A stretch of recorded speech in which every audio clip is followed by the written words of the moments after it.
Good morning and welcome to this Monday Morning Minute. I'm Dr. Todd Shatkin and I'm here to talk to you today about a question that comes up quite a bit. What happens if an implant doesn't fuse to the bone? In other words, you put some mini implants in, you put 8 or 10 or 4, and everything seems okay, but a week or two later, you feel some movement on that implant. What do you do?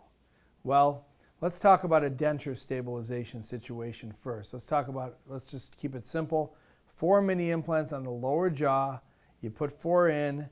A week, 2 weeks, 3 weeks, 4 weeks later, one of the implants is moving. It's a little tender. What do you do? Well, what you do is you just simply remove that implant with a finger driver. Take it right out. Normally, you don't even have to give anesthetic for it, but if you're going to go ahead and place another one the same day, of course, you're going to numb it up a little bit. You're going to remove that implant. My recommendation is just go ahead and get a new implant, same size in most cases, and move a couple millimeters left or right, depending on the situation, and make a new pilot hole and fresh bone and place another mini implant in that fresh bone site. Obviously, you'll have to modify the denture, take the housing out, pick up a new housing in the denture, snap it in, and the same protocol again, have them wear it for 24 to 48 hours before they take it out and come see you after a couple of days. That's a simple fix for a denture stabilization problem. Same thing in the upper jaw. If you lose one, move it over a couple millimeters, place a new one. Don't use the same implant because it's obviously got bacteria on it and whatnot. And put a new implant in and pick up a housing and give that a try.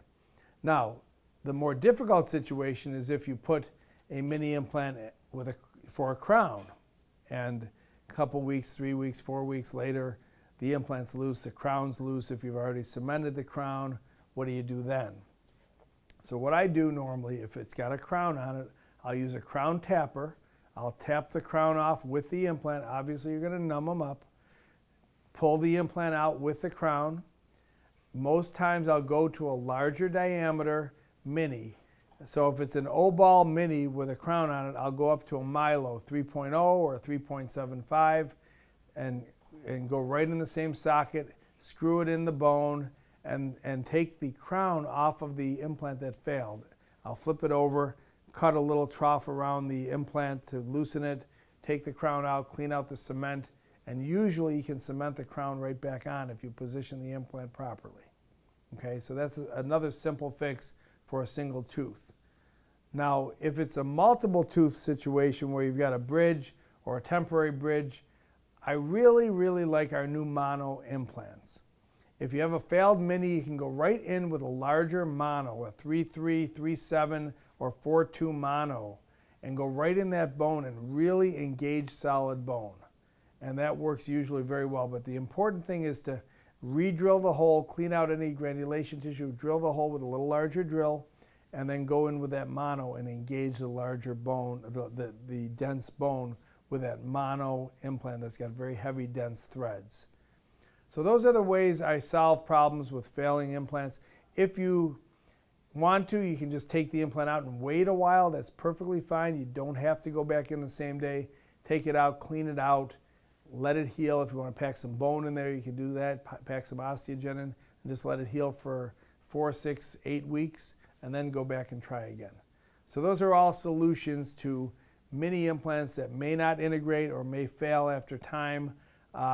If they don't work, listen, we're going to have failures. We have about 93, 94% overall success, which means 5, 6, 7% of the implants we place are going to loosen up or fail, and these are the solutions on what to do if that happens. So I hope that's been helpful to you.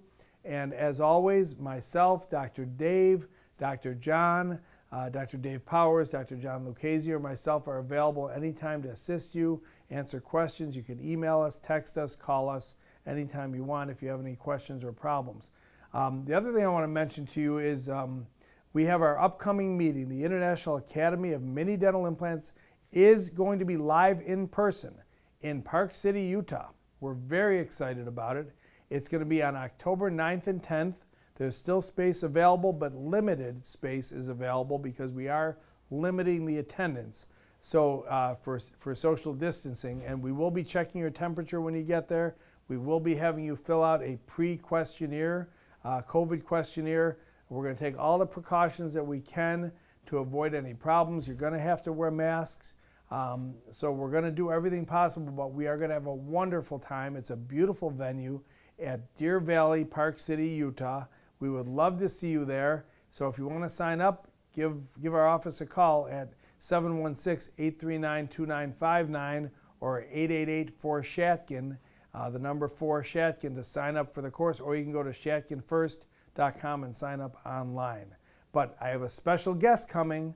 It's Gordon Christensen. He's going to be joining us on Saturday, on the second day of the program. Saturday morning, we're going to have Gordon. It's going to be a special guest lecture by Gordon Christensen that we didn't know about until just yesterday.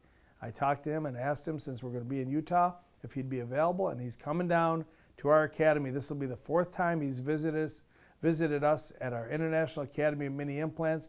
He's going to give us some pointers on Saturday morning, and I really hope to see you there. I'll talk to you next time on the Monday Morning Minute. Thanks for being here.